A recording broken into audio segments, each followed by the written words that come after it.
El siguiente programa es para todas las edades. No contiene escenas de sexo o violencia. Es apto para toda la familia. Cuenta con el sistema Closed Caption y es financiado con recursos del Fondo Único de TIC.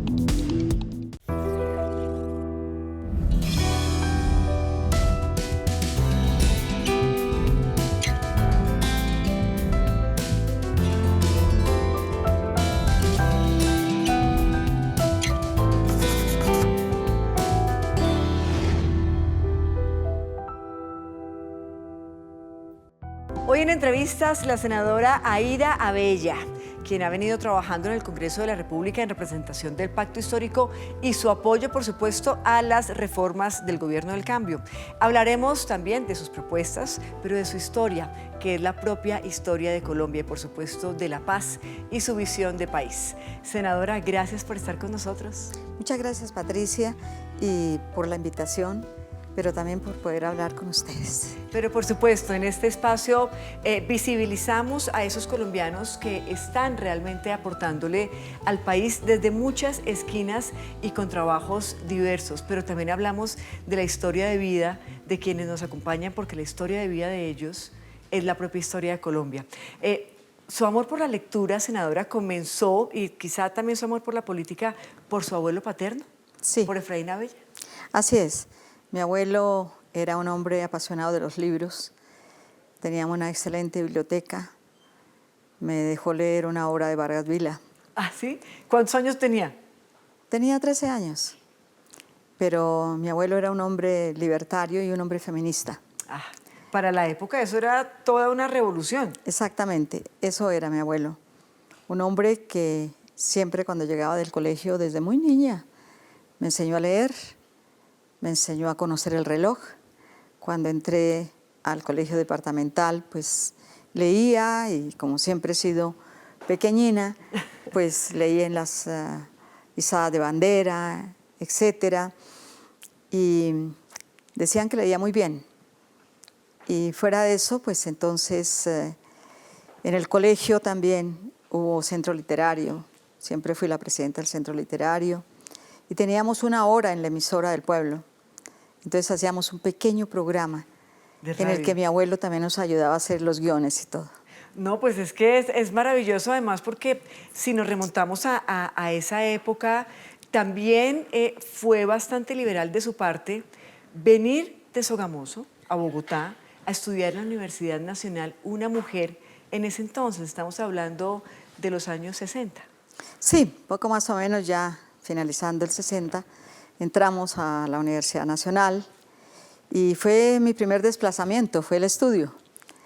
Mi abuelo quería que yo estudiara Derecho, pero uno, siendo adolescente, quiere hacer otras cosas. Quiere ser rebelde, usted ha sido rebelde toda la vida. Pero el deseo de mi abuelo se ha cumplido porque he aprendido tanto Derecho sin ser abogada. Claro, por supuesto. En la vida. Y además de eso, usted siempre estuvo muy cerca también del mundo sindical.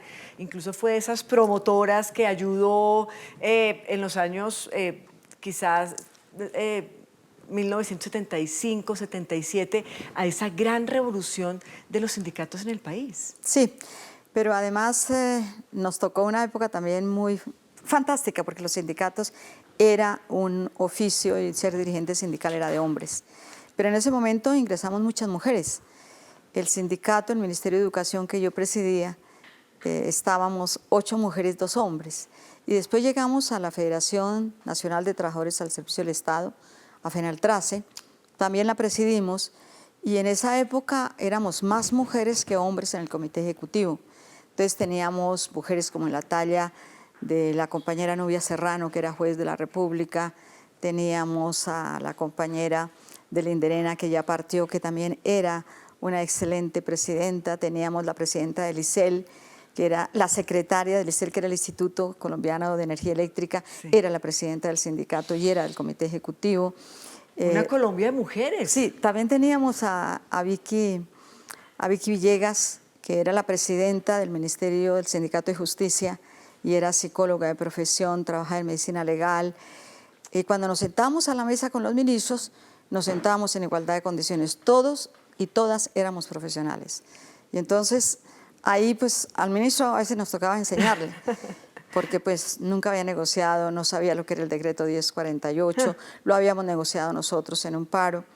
Incluso siendo muy joven, el doctor Uribe, que era secretario del ministerio, con un ministro de apellido Restrepo, nosotros éramos del movimiento sindical. Y por supuesto, la cuestión era muy fluida porque teníamos de todo, negociamos la carrera administrativa, la carrera judicial, la carrera electoral. Claro, es que fue una época que sembró muchas bases sociales del país, de Colombia. Mire, senadora, nunca será suficiente hablar de la Unión Patriótica. Si usted pudiera escribir en los libros de historia que hoy en día están accediendo los niños de nuestros colegios, la historia de la Unión Patriótica, ¿cómo sería ese texto?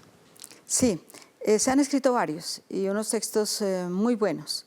Por ejemplo, uno que escribió nuestro compañero Roberto, que ya partió, él realmente hace un estudio casi gráfico de la historia que creo que para los niños sería muy bueno, porque además recoge las obras que se hicieron. No todo fue tragedia. Por supuesto que lo que se cometió en Colombia no se debe volver a repetir nunca, que fue el genocidio contra un partido político fruto de la intolerancia. No permitían que pensáramos distinto. Y cuando vieron que ya teníamos semejante éxito, en 1986, nuestra primera elección, 14 parlamentarios, pues eso no era cualquier cosa. Claro. Teníamos 9 en el Senado y teníamos 9 en la Cámara y 5 en el Senado, es decir, éramos 14. Era demasiada gente. Histórico. Para un partido, era histórico. Éramos la tercera fuerza política del país. Y teníamos una opción de poder enorme, porque en esa época pues, se unió mucha gente, amas de casa, también teníamos trabajadores, periodistas, etcétera. Y era tal el boom de la Unión Patriótica que yo creo que esa élite, que para mí no es la más inteligente, sino la más asesina de América, optó por llevarse la vida de nuestros compañeros, de hombres y mujeres extraordinarios, como Jaime Pardo Leal, como el compañero Bernardo Jaramillo, que fueron nuestros candidatos presidenciales, sí. Pero igual muchos de nuestros parlamentarios, a nosotros nos asesinaron 9 parlamentarios, nos asesinaron un centenar de concejales, y nosotros teníamos mucha opción de poder. Ellos sabían que no podían, primero por la oratoria, por ejemplo, desbordante de Jaime Pardo, de Bernardo Jaramillo, eran los mejores oradores del Congreso. Yo me acuerdo Braulio Herrera, que venía precisamente de las FARC, porque la Unión Patriótica nace de un proceso de paz, y sí. Ese proceso de paz, sus resultados fue un baño de sangre contra las personas que pensábamos diferente, distinto. Los que nos salvamos fue por pura suerte. Claro, se salvaron entre comillas, porque pues, aunque el panorama también después en la década de los 90 no era nada esperanzador, usted afortunadamente entra al Consejo de Bogotá 2 veces reelecta, pero es allí precisamente cuando infortunadamente es víctima de un atentado. Sí, así es, en 1996 nosotros pues hacíamos todas las denuncias que había que hacer en el país, teníamos mucha prensa en el Consejo de Bogotá y bueno, luchábamos también contra la corrupción, sí. Y eso le cuesta a uno el destierro. Claro. Y entonces estuve, el atentado fue el 7 de mayo de 1996, el 9 de mayo salía del país y no regresé sino después de 17 años, 6 meses, 4 días. Ve con admiración y yo siento en sus ojos cierta nostalgia de esta imagen que vemos en el fondo. ¿En dónde está en esa imagen y con quién está? Con Jaime Pardo Leal. Estábamos precisamente en una asamblea de carácter sindical y hablaba Jaime, yo creo que fueron sus últimos días. ¿Qué le genera esa imagen? Pues unos recuerdos realmente hermosos, porque Jaime era un hombre que enseñaba, Jaime era un lector infatigable. Cuando yo llegaba a la federación, yo era la presidenta y él era el vicepresidente, pero no porque él fuera el vicepresidente. Él prácticamente, cuando yo llegaba, que siempre madrugo,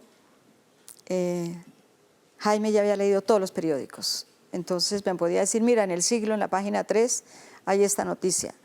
Por favor, léete La República en tal. Le hacía el resumen de las noticias. Hay esto. Él era un hombre realmente de una inteligencia suprema, muy grande. Y además era un hombre que enseñaba. Sí, es increíble y quizá mucha gente tampoco lo sabe. Usted deja el país, se va a Ginebra y allí, de ser concejal, empieza a trabajar en una venta de chocolate. Sí, yo trabajé en todo. Trabajé sacando niños del colegio, por ejemplo, Geraldine Solió, que es como mi nieta, una niña muy joven, que la saqué de su escuela a los 2 añitos cumplidos, pero era como una locutora, ella hablaba todo y con ella aprendí el francés. Con ella pude saber lo que era la práctica, porque además me corregía, los niños no tienen censura, Sí. y entonces ella me decía, no, no es así, pas comme ça, y entonces me hacía repetir, y gracias a Geraldine, que siempre la reivindico,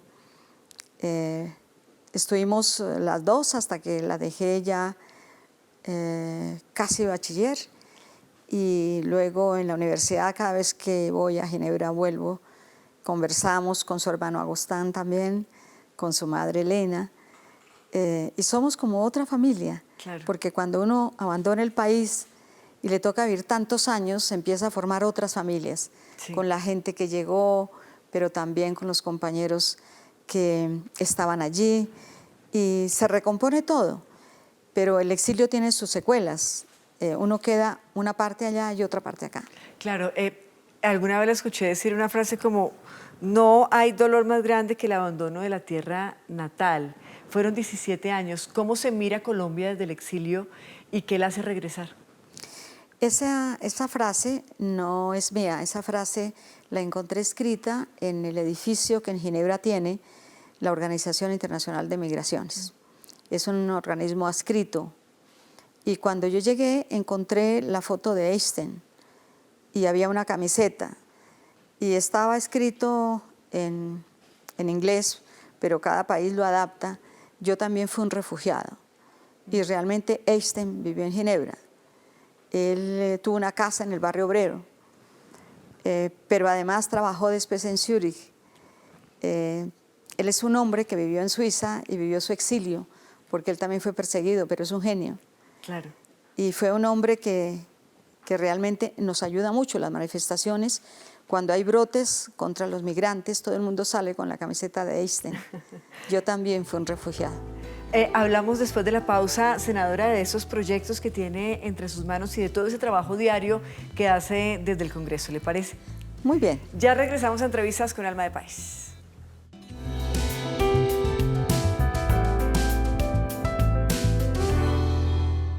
Estamos dando un gran paso. Miles de voces se han unido para lograr que la educación sea un derecho fundamental para todos los colombianos. Yo quiero estudiar para explorar el mundo. Yo quiero estudiar para tener más y mejores oportunidades en la vida. Yo quiero estudiar para ayudar a mi familia a salir adelante. Yo quiero estudiar para ayudar a transformar mi territorio. Súmate y apoya el proyecto de ley estatutaria, educación de calidad para vivir con dignidad. Colombia, potencia de la vida.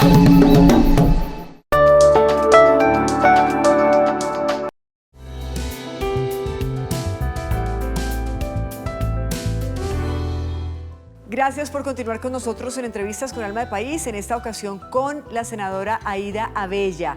Senadora, ¿cómo va el proyecto de ley que busca establecer que el 11 de octubre, si no estoy mal, sea el Día Nacional en conmemoración precisamente de las víctimas del genocidio de la Unión Patriótica? ¿Cómo va ese proyecto? Ese día exactamente mataron a Jaime Pardo y entonces se toma como un símbolo porque fue el primer candidato presidencial asesinado. Y esto marcó la historia política de Colombia y marcó también nuestra historia. Claro. Por eso entonces ese día la compañera Jael Quiroga, que es senadora del Pacto Histórico también, de la Unión Patriótica, nuestra vicepresidenta, es una mujer que se encargó de trabajar 30 años y un poquito más. nunca se fue del país a pesar de estar tan amenazada. Resistió y lo que sí le hicieron fue quitarle la visa para los Estados Unidos. Nunca pudo volver a los Estados Unidos porque era la que llevaba la demanda, la que encabezaba el equipo de juristas que demandaban al Estado colombiano por el genocidio político. Pero ella siguió trabajando, es una mujer incansable y a ella le debemos el proyecto de ley. Su equipo de trabajo, nosotros somos coactores, por supuesto, todas las informaciones que necesitaban también, claro. Pues de alguna manera todos colaboramos, pero el alma del proyecto es Jael Quiroga y es para conmemorar por ley, para que no se olvide nunca, porque hace parte de conservar la memoria histórica de este país. Nunca se olvidará. Y además esta demanda tuvo cosas muy especiales. Por ejemplo, es la primera demanda colectiva que se gana. Sí. Porque siempre nos dijeron, no, esa demanda no es posible, son los emblemáticos que deben figurar, los emblemáticos son los que proporcionan que ganemos la demanda. Y en ese momento, yo era la presidenta de la Unión Patriótica, dije, aquí no hay emblemáticos especiales, no hay de primera, de segunda y de tercera categoría, aquí todos son emblemáticos. El obrero que mataron saliendo de la fábrica, el campesino que lo mataron en su vereda, también la mujer que era dirigente de Provivienda, también la alcaldesa, todos eran emblemáticos, claro. A nadie se puede olvidar. Y entonces esta tiene también una cosa fundamental, esa demanda. Tienen rostros, tienen vida, todas las víctimas. Sí. No fue la violencia de los 40 y 50 que dijeron, mataron 350.000. ¿Y quiénes son? Ah, no, pues no sabemos, pero se contaron. Son 350.000. No, nuestros muertos tienen toda su memoria, sus rostros, su vida, lo que hicieron, dónde los mataron y posiblemente quién los mató.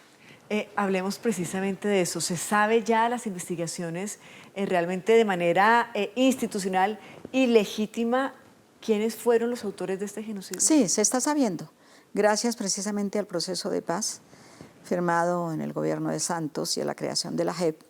Poco a poco van saliendo. Yo, por ejemplo, no sabía que un señor de apellido Albarracín me había seguido durante muchos años. Lo supe el año pasado cuando me invitaron a Justicia y Paz para que hablara de la Unión Patriótica. Sí. Y él llorando me pidió perdón y me dijo que me había seguido muchos años. Y yo no lo tenía en el radar. Era de esa organización que desaparecía gente, que nos desaparecieron, la Brigada Charri Solano. Y bueno, yo he tenido una suerte realmente muy grande. Y esa suerte, pues me pusieron otra vez a regresar al país porque por algo sobrevivimos. Y sobrevivimos para que esto jamás se olvide y podamos decirle a los que asesinaron a la gente porque pensábamos distinto que esto no puede ser. Y estamos esperando las confesiones de Mancuso que llegó antier, porque sí. Yo sé que él tiene un gran capítulo de asesinatos de la Unión Patriótica. Precisamente, y antes de entrar a Mancuso, esos encuentros con estos paramilitares o exparamilitares que usted ha tenido y quizá que le han pedido incluso perdón, ¿cómo la dejan realmente? ¿Cómo le dejan el alma y el espíritu después? Pues mal porque uno nunca se imaginó que el Estado estuviera pagando personas para perseguir a los ciudadanos. A cualquier ciudadano pues lo pueden perseguir de esa manera, lo pueden matar, lo pueden desaparecer, pueden decir no, pues francamente estábamos haciendo una cosa buena. No, ellos se han dado cuenta de que hicieron una cosa muy mala. Y por fortuna la reflexión de ellas es esa, en su gran mayoría. Nosotros hicimos cosas que no deberíamos hacer. Por ejemplo, este señor Albarracín me dijo que le habían cambiado toda su mentalidad. Él era un hijo de un policía. El policía lo visitó en la cárcel y el policía le dijo que él había hecho mucho sacrificio a su padre para tener un hombre de bien, pero que se había dado cuenta que había formado un asesino y nunca más volvió a la cárcel. Y eso era un castigo mucho más grave que cualquier otro. Entonces, yo creo que podemos reconstruirnos en este país, tenemos que hacerlo.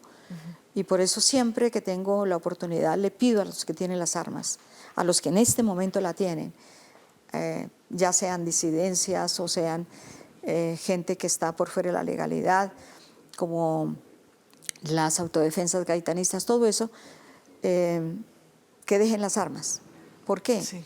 Porque ustedes tienen también familias, tienen hijos, de pronto tienen mujer o esposo, de pronto tienen sus padres vivos, o de pronto ya se fueron, pero toda la familia sufre. Entonces lo que yo he visto también en ellos es un gran sufrimiento Claro. y un gran remordimiento después de haber hecho tantas cosas. Este país, y ese es un llamado que les hago siempre que estoy en las regiones, este país necesitamos vivir en paz.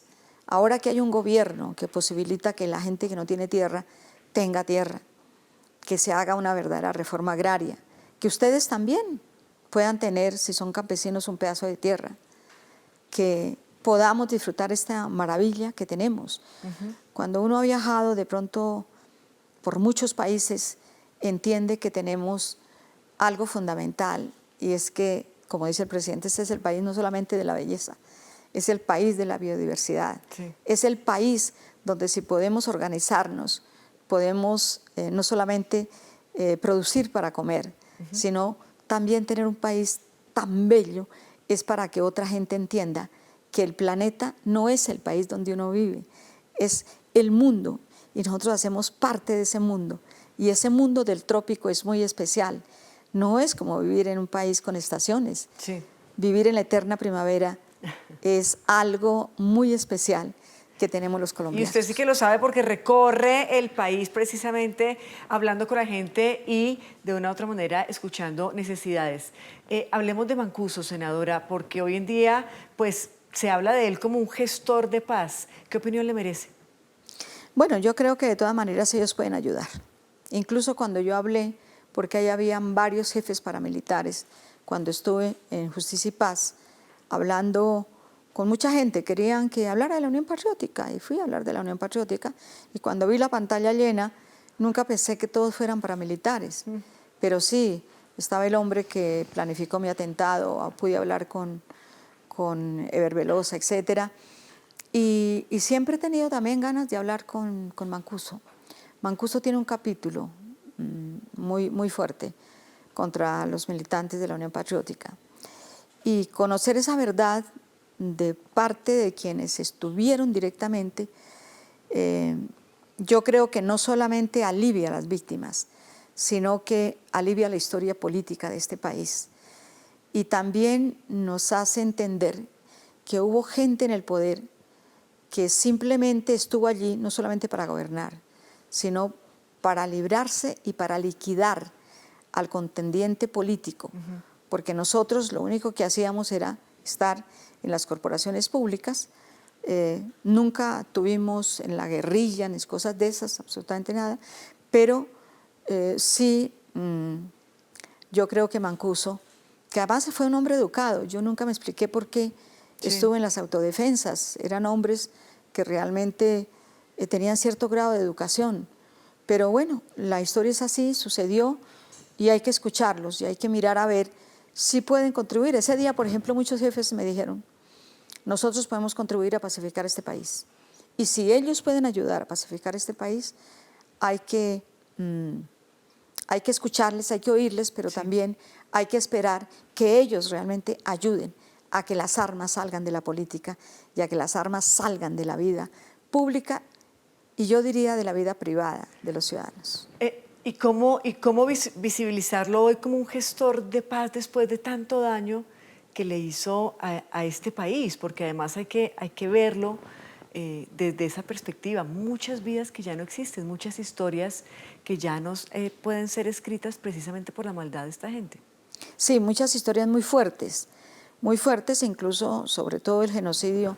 Hay muchos libros ya, lo hicieron los de Reiniciar, una corporación de derechos humanos que dirige Estela Ponte, en estos momentos, pero que dirigió mucho tiempo Jael Quiroga. Está todo escrito, pero hay episodios de esa vida que no se conocen, que solamente los conocen ellos. Entonces, eso sí que nos gustaría ¿Pero eso saberlo. valida el estatus de gestor de paz? Entonces, yo creo que a lo último también, si ellos se comprometen, que fueron sus jefes y que todavía tienen tropas, todavía. Incluso yo creo que mucha gente que está en las autodefensas gaitanistas fueron también subordinados de ellos. Yo creo que en esto nos pueden ayudar enormemente, y pienso que que el país espera para resarcirse un poco de tantos dolores, de tanta violencia. Yo creo que espera también de ellos que así como estuvieron en la guerra, estén en la construcción de la paz, porque esta paz se hace con los contrarios, esta paz se hace con los que estuvieron y con los que tienen en este momento las armas. Y por eso es tan importante. Y las víctimas esperamos que efectivamente se pueda construir esa paz total que tanto nos cuesta todos los días, tantas críticas que se reciben y tanto desdén con el que miran esa paz.